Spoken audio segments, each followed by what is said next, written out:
பூங்கார் அரிசி கழுவி காய வச்சுருக்கோங்க. எதுக்காகன்னு பார்த்தீங்கன்னா இட்லி தோசை ப்ரீமிக்ஸ்க்காக தான்.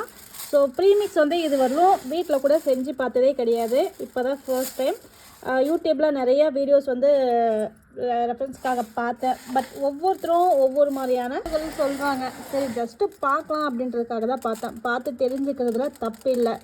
ஸோ ஃபைனலாக பார்த்தீங்கன்னா நான் எங்கள் வீட்டில் வந்து எவ்வளோ மெஷர்மெண்ட்டில் எடுப்பனோ அந்த மெஷர்மெண்ட்டே நம்ம போடலாம், எப்படி இருக்குன்றதை ட்ரை பண்ணலான்ட்டு தான் நான் ஃபைனலாக என்னுடைய மெஷர்மெண்ட்கே வந்துட்டேன்.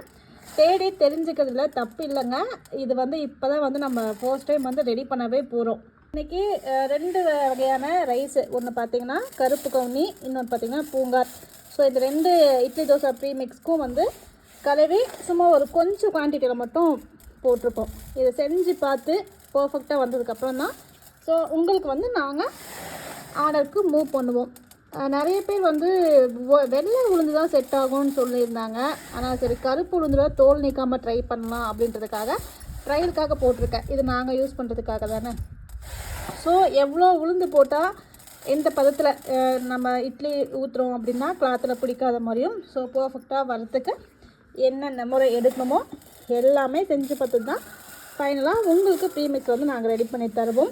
ஸோ அடுத்தடுத்து புதுசாக பார்த்திங்கன்னா உங்களுக்கு இன்ஸ்டன்ட் மிக்ஸாக இருக்கட்டும், கஞ்சி மிக்ஸாக இருக்கட்டும், எக்ஸட்ரா பயிறு வகைகளும் சரி, அரிசி வகைகளும் சரி புதுசாக லான்ச் பண்ணிகிட்டே இருப்போம். மறக்காமல் பேஜை ஃபாலோ பண்ணிக்கோங்க.